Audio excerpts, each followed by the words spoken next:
Hey, you see all the people? All the people see you. Hey team, I'm Anders.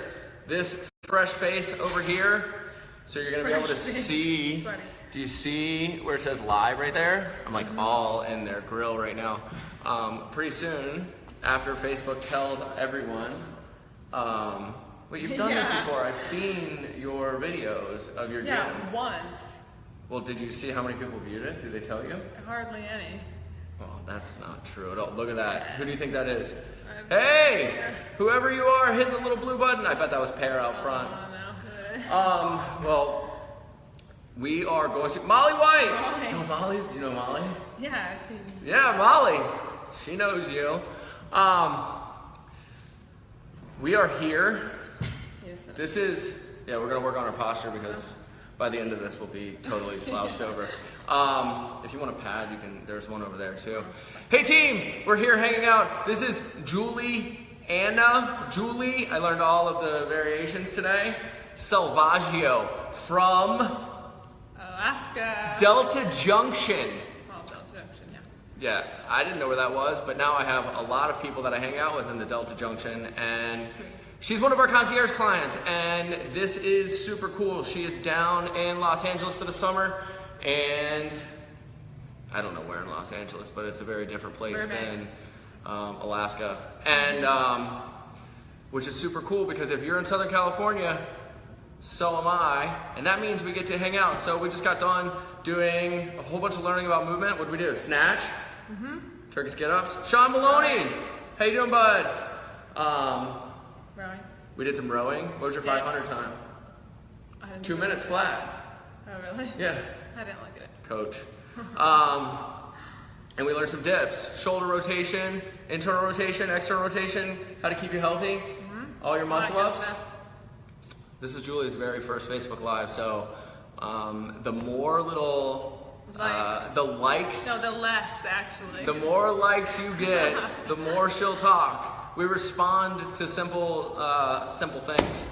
So what we're doing here today, what we want to do is just kind of walk through the progression of how, one, we met, your fitness journey. You came from the CrossFit world, but it's a super interesting story because there's how many CrossFit gyms in your town in the DJ?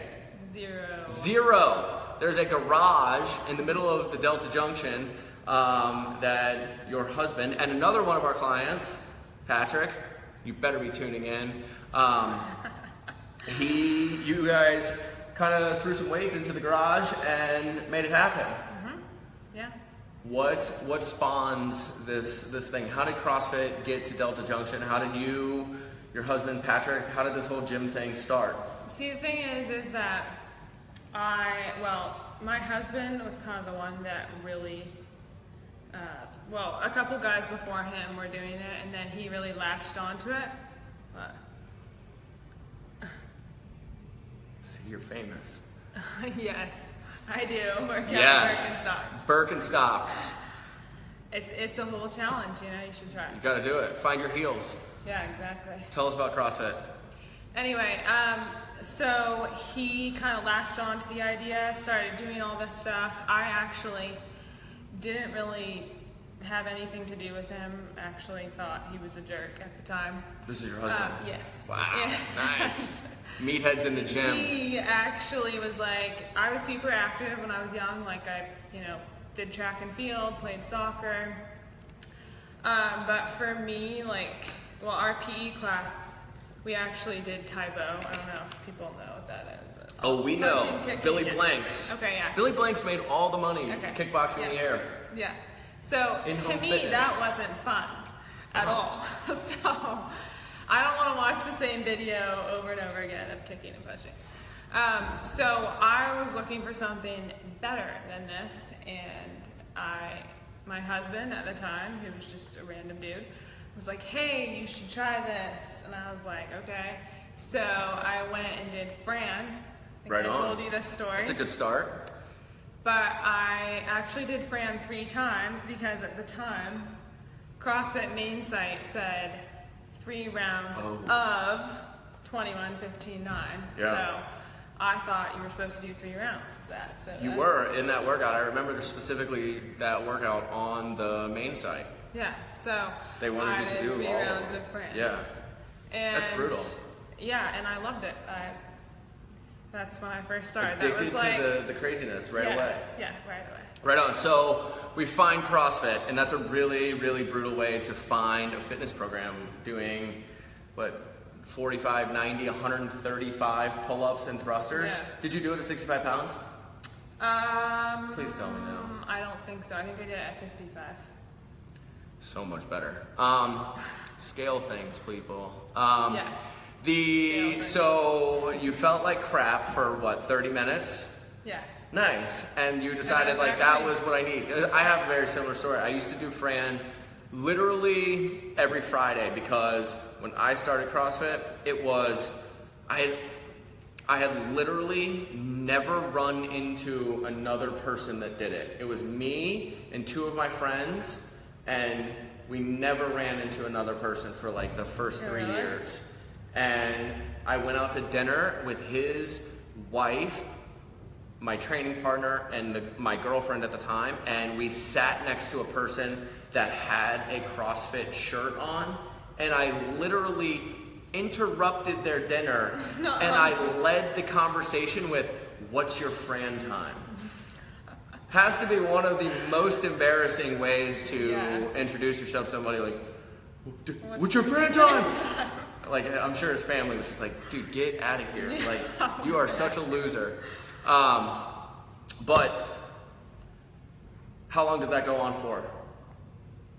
How long have you been doing the CrossFit thing? I started before I really started. The next piece of this story.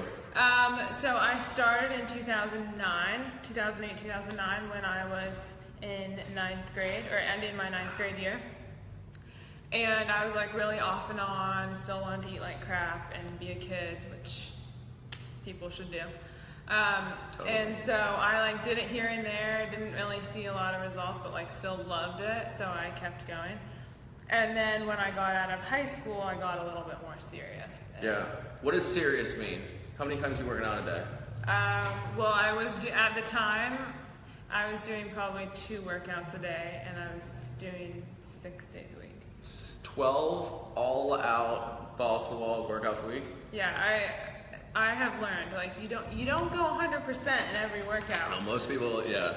But I was at the time, and yeah, it led me to some other. It's all right. So 2009 you started, and we just met like this year, which was, I don't know, like April or something. What was like the training plan? Who's doing? So you guys have such a cool little setup because it's just like an open gym in a garage, and everyone just kind of like grinds it out. But what are you guys following? What is like the education process? How are you guys learning about this CrossFit thing? So basically everything that we have learned, we've learned off YouTube. Super cool. We don't really come into contact with, like, he's the first coach that I've ever actually had, like real coach. Patrick, I know you're a coach.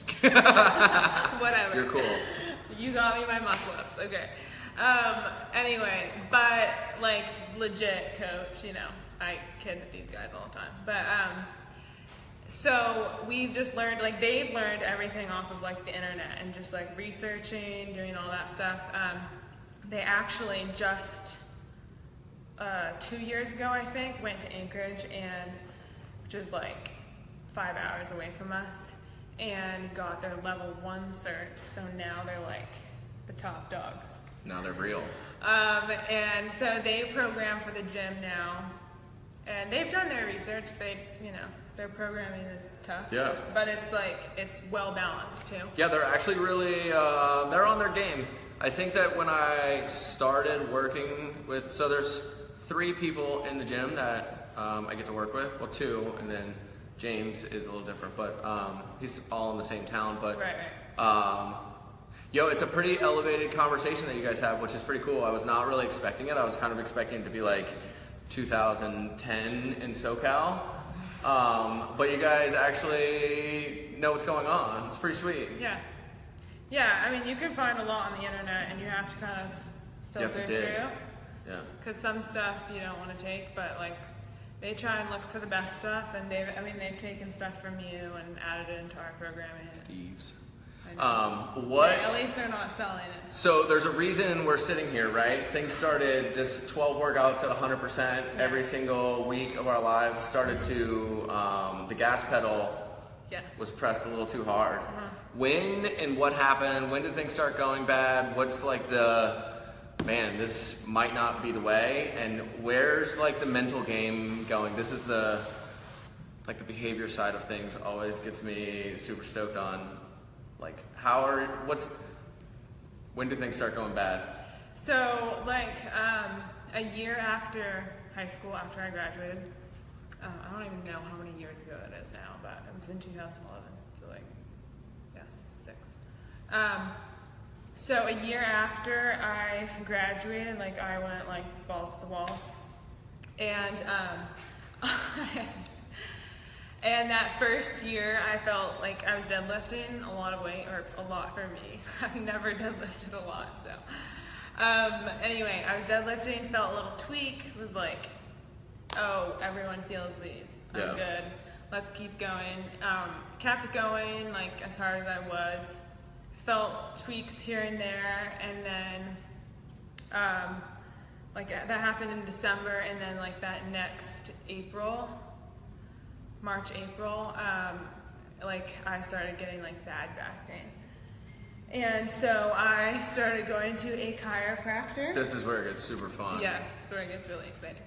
So I started going to a chiropractor, and actually a not good chiropractor in our town, but was the only one in our town. Hopefully she doesn't see this. Don't tune in. We're not friends, so. Anyway, she tweaked my back and twisted it and did all her stuff. And I kept going and seeing her, and actually at the time I was teaching swim lessons, like out at the military base that's in Delta. The DJ. And, yes. And we were bringing our kids out there, and like swimming was like the only thing I could actually do without pain. And even then I had a little bit of pain if I was too aggressive. So I basically stopped for like 4 months. Like, I keep all my stuff in journals, and I went and looked back. It's like 4 months. Just empty space. Just like angry. Oh no. Angry comments. All this stuff. All my. So the headspace was really healthy. Yeah, too. Super healthy. So so I took 4 months off, and then kept seeing this chiropractor, and then was like, screw this. Actually, this was the worst part about it. I kept running. Oh, nice. So I was like, oh, it's probably these heavy weights that are like screwing me up. Let's keep running. Yeah. Let's run and make this better. And it actually I think it kind of just like masked the pain, because eventually I felt fine. I was like, all right, we're going back to CrossFit. Yeah, your body just shuts it all down and doesn't. After 4 months, I went right back into 100%. Wait, 2 times a week? Right back to it? Yeah. Well, at that point, I wasn't doing 2 workouts a day. I was doing like 1. Cool. Right. And maybe some like lifting and stuff. Gotta get some extra stuff for sure. Yeah. Anyway, so I kept doing that, and then I felt tweaks here and there for like the next 3 years, I guess. And then until this next March, I guess. No, January actually, really. Is when I started having problems. And I was like, some of it might have been overtraining, but a lot of it was just bad movement, obviously. Because I was teaching PE in the morning right away, PE in the afternoon, and then hitting workouts, so it was like, it was a lot. There was a lot going on, yeah. And I wasn't really taking the time to recover. I had bad sleep. I was like screwed up. Anyway, so I started talking to chiropractors again, and fascia distortion people. We don't even know what that is yet. Yeah. Still working on that. Anyway, and a PT in Alaska, and I don't recommend any of these people. Yeah, what? So hold on, but you go to these people, and this is like an interesting, because you go to a PT, and PTs are really smart people, and like there are good chiros, there are, I don't know what fascia distortion is, but what is like the message that they're giving you? Because I think that the message that you get is such a common thread when we talk to people and they don't understand movement, like the depth of movement and understanding like the structural imbalances that go on. So what are they telling you when you go to the chiro, when you go to the PT and you're not getting that answer? Like, what are they sending you out the door with? Okay, so this one chiropractor, which I think he actually means well, and I think people have gotten help from him, at least people who I know. But he told me that I had SI joint issues and that I should really stretch a lot. Nice. So that was the first thing I was told, and I was like, what? Like, that kind of set an alarm off in my brain. Because I'm like, this hip feels like super loose. Like, how is stretching going to help? I even asked him these questions. I asked him so many questions I can't even tell you. And he said, yeah, you need to come back and see me twice a week for like 6 weeks. Yeah. And then we'll see. You basically had a membership. Yeah. And it was a lot of money. And so I kept seeing him, but I was like trying to figure things out, and I asked him a lot of questions and realized like this isn't working. Yeah. So how long until was it the Barbell Shrug interview that you listened to? Mm-hmm. Right on. So how long from Stretch More Chiro PT people to we're gonna have to find the weird answer, which is this weird strength coach and PT down in SoCal? I don't know how long it was. I listened to the Barbell Shrug podcast because we listen to those like all the time. What's up, Doug and Mike? Yeah, awesome. How you doing? Anyway, and actually my husband was listening to it because he listens to all of them, and I was just kind of like half listening. Yeah. And I was like, heard like you should be able to do this without pain, and I was like, what? And like looked over and like saw Theresa and you doing stuff, and it was stuff I couldn't do without pain, and so I like listened because I was like, I have pain, like maybe they know something. And so as soon as I was done listening to that podcast, I hung out. messaged. Yeah, we got on the phone. Yeah.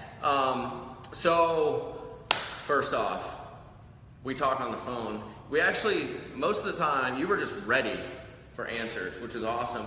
But what is holding, are there like, you've heard and listened to all these doctors, this isn't like, you don't have to tell me how cool I am, but like, why in the world would you hire a strength coach to do something like this versus all these doctors that are supposed to have all the answers? Well, first of all, the first thing that I was like, yes, finally, was like, you had done CrossFit, you understood what CrossFit was, you had been through it, and you kind of were taking like a different turn.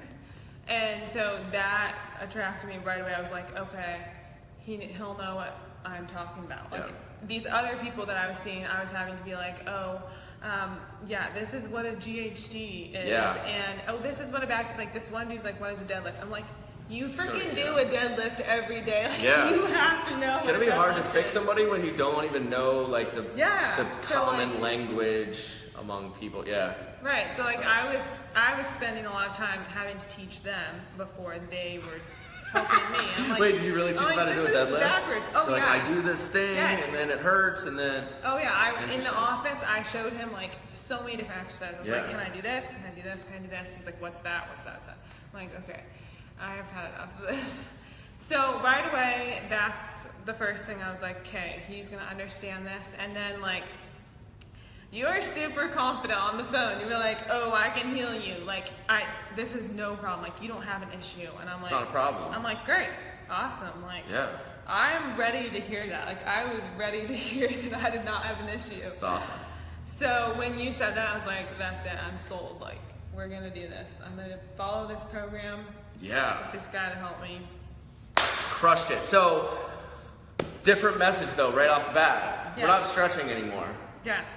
What's interesting because you told me about all the stretching thing when we had our initial consultation, but it's when we went through the assessment process, you did not need to be stretching anymore. Did anybody ever teach you about stabilizing anything. Was that ever part of the conversation? No. Right? Never. So stretching is so gnarly. We don't have to get into all of it, but people, if you can stretch and do the assessment well, there's so many other things that we need to be doing, and you were I remember you put your hands like this, and we have a rotation test in the assessment. So ideally, if you're here and you rotate and look behind you, your elbow and shoulder should be able to point at the back wall. So I'm sitting, which is not smart to begin with, but that's kind of our general test for rotation. I think I even called you like an owl, because it was like 270-degree rotation. Yes. And stretching was terrible. You shouldn't do that. Yeah. Tell us about, so we start the assessment process, and we're just gonna kind of walk through like the stages of how you've gotten to where you are today, because we're a lot better. But we had some things in the middle, some hiccups. Yep, we did. So assessment, we learned about stability a little bit, and then we start doing these things. And so one of the biggest things that I enjoy doing with this is like, when we get to watch people move is, all the imbalances that happen. So that left leg, not as strong as your right leg. Right. The left hip hurts more than the right hip. So all these pieces, and we get to kind of get in and dissect why this stuff's happening. Like, it's so obvious why there's low back pain or why there's hip pain when you start to see the imbalances in the movement patterns. But what's going on in your head when, one, some jerk down in Southern California is telling you to slow down? You're a badass athlete, you don't need that. And two, when we start recognizing, did you know about these imbalances in your body? I did. Like, I realized what was happening, but I would just get frustrated by it and be like, screw this, I'm gonna keep going. Just going super hard in the paint no matter what. I don't care. It's okay if my right leg does a little bit. I'll just do everything on my right leg, it's fine. I have one awesome leg. Yeah. Yeah. Just hop around. Exactly. So here we go. Assessments, stability. What are you learning when we're doing the down regulation stuff? Because we have to get into the breathing piece. We'll do that next. Breathing's been a big one for us. Yeah, and stability. Yeah, so I had never really heard about this thing of stability and the down regulation thing and stuff, because like right away when I did the whole breathing thing, like I felt a difference right away. Mind blown. Like my mind was connecting with my body for like the first time. Like I had been doing all this stuff, but like it was like two different pieces. Like, so that was really cool. Like right away, I like using breath in the middle while I was moving with the movement was like a whole new thing to me. Like I mean, basically I didn't breathe before.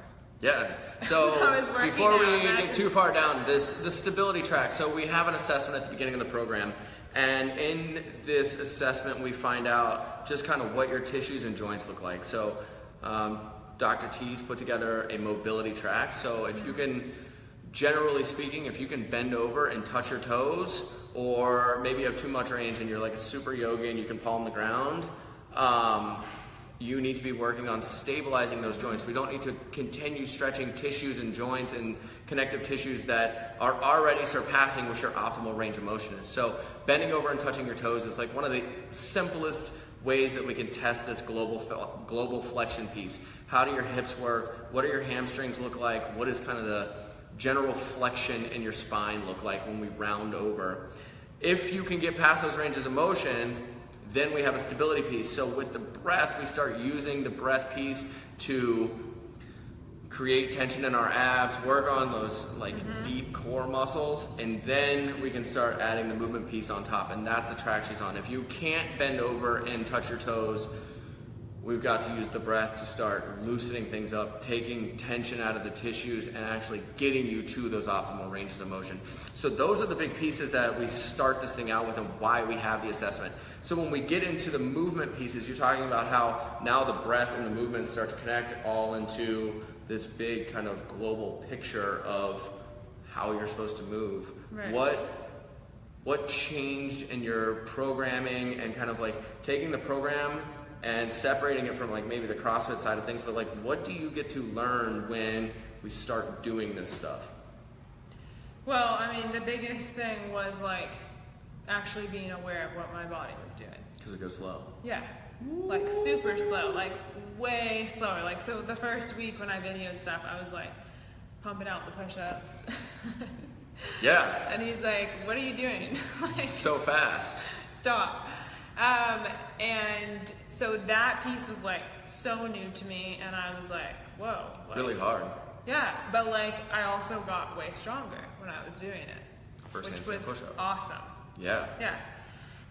But like I always thought, you know, you had to just be like a ninja and go super fast to make PRs and stuff.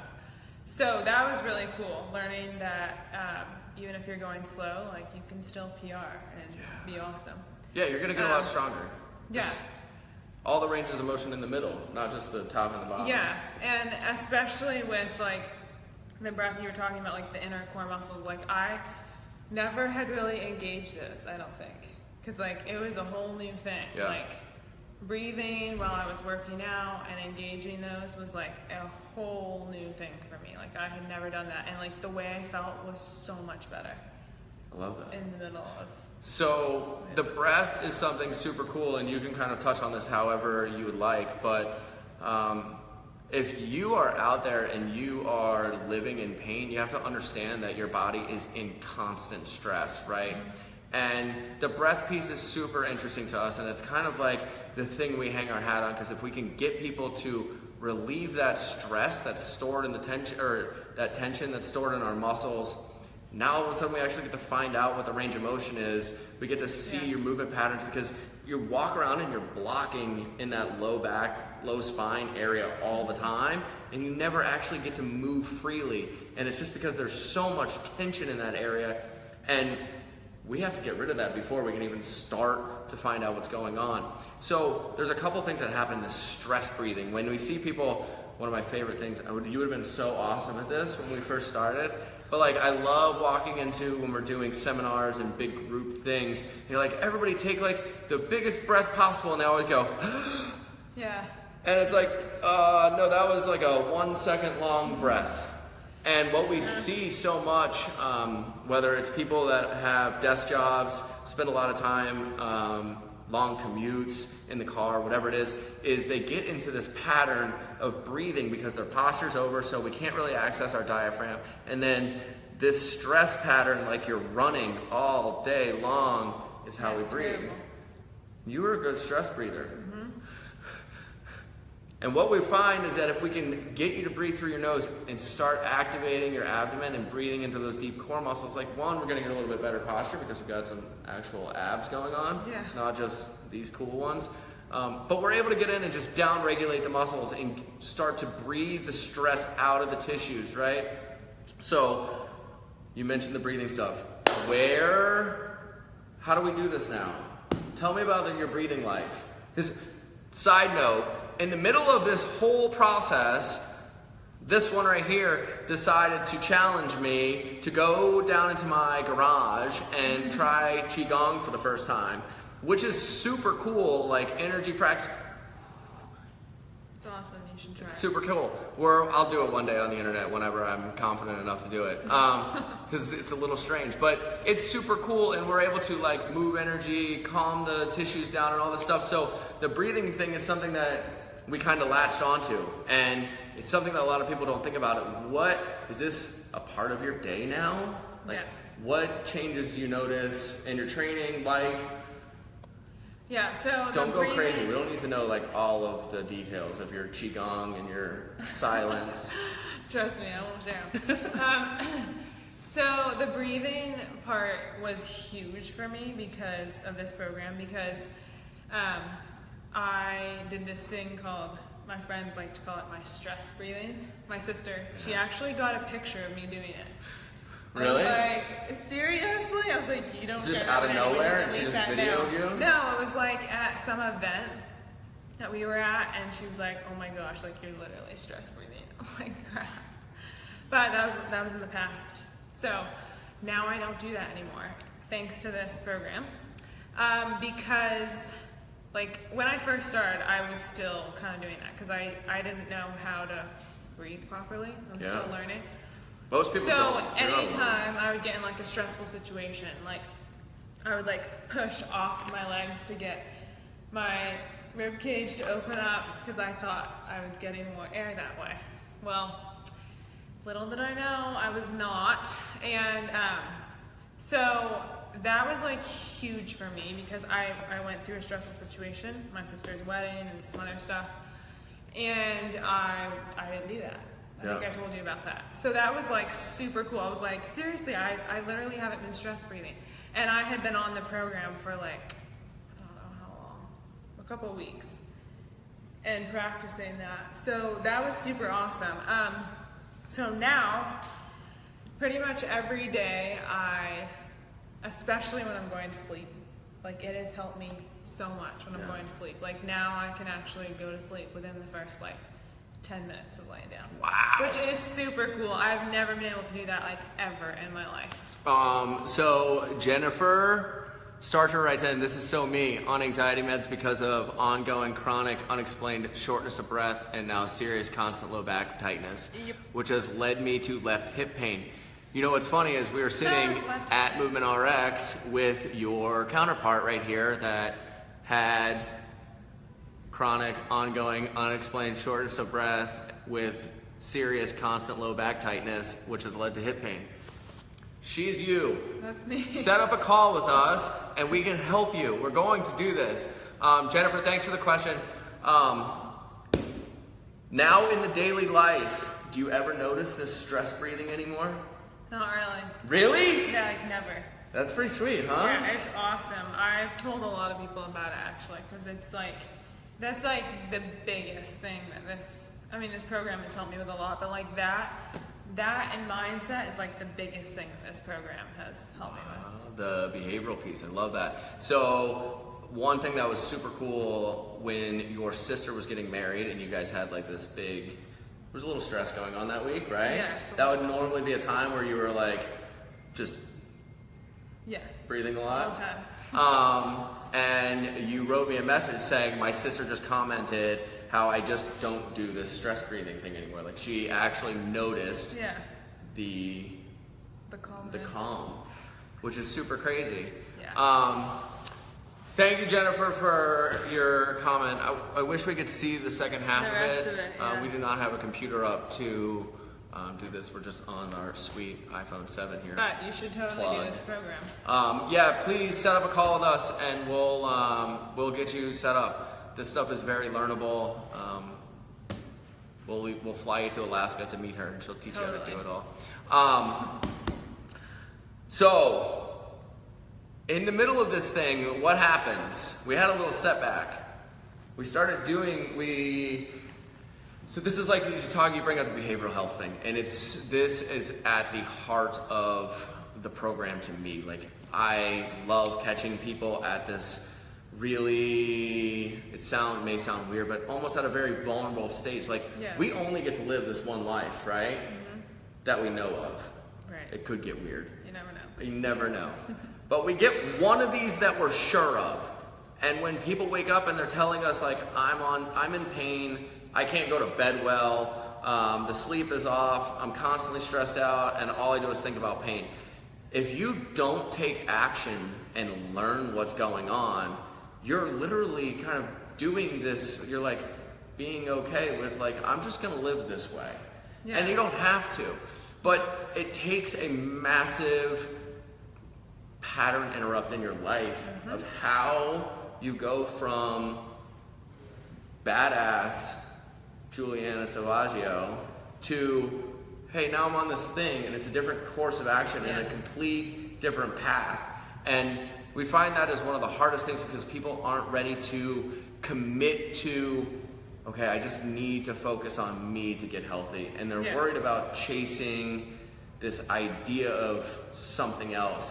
How do you kind of turn the corner in this, and like where is the, I guess, where mentally are you at when you, over the 8 weeks? Because in the middle of it, we kind of lost track for a little bit.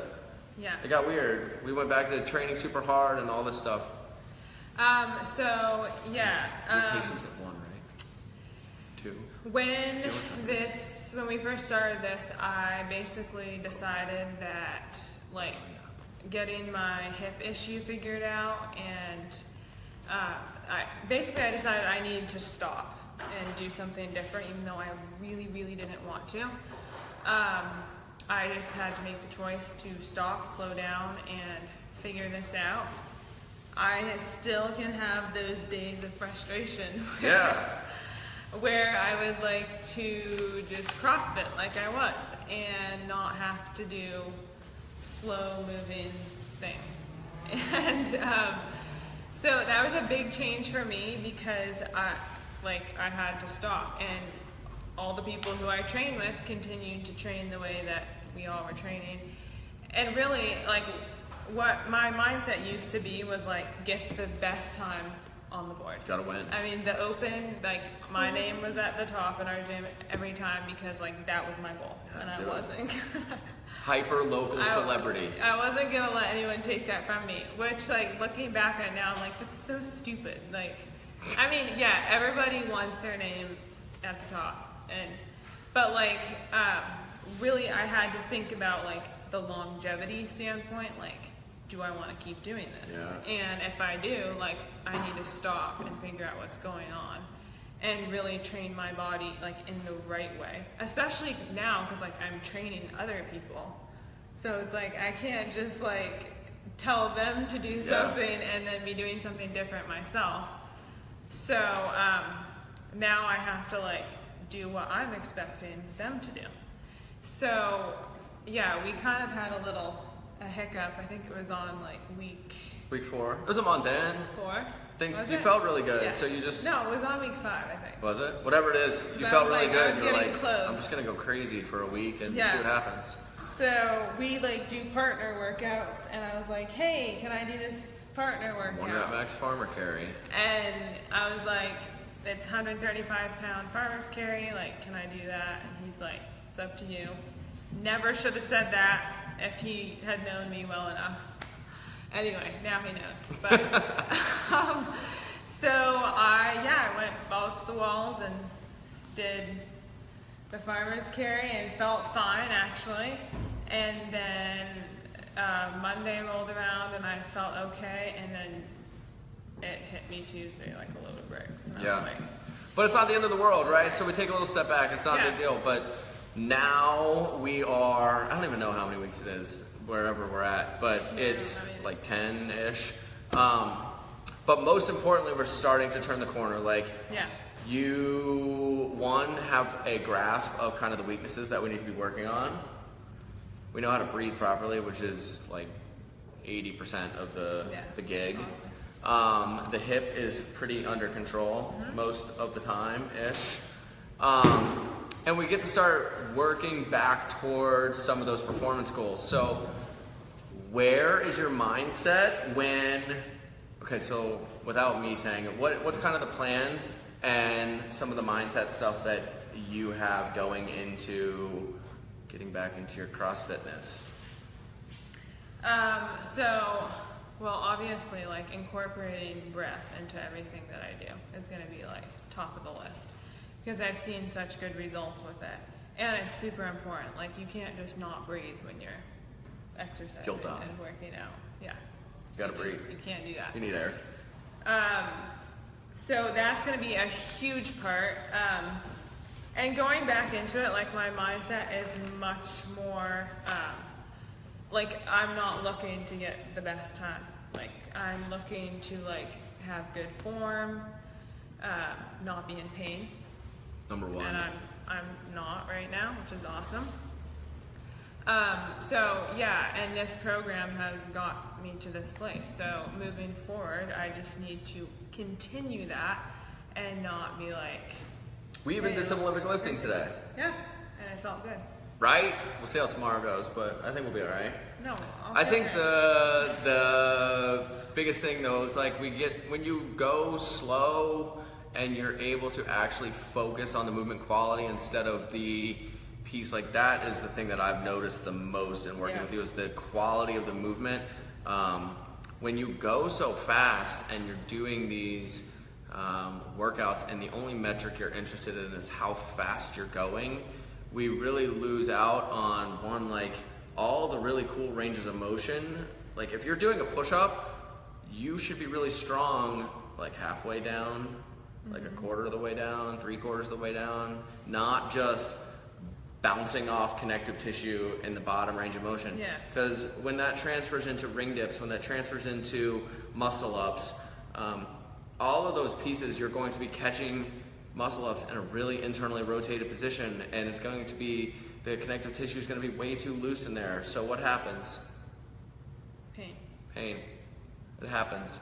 But your training, I think one of the things that in going through this process with many people that have done the CrossFit thing, and like especially with you, is like, spend a lot of time working on movement quality and understanding all the little pieces and finding all the imbalances that are in your body. Like we're never going to be completely balanced.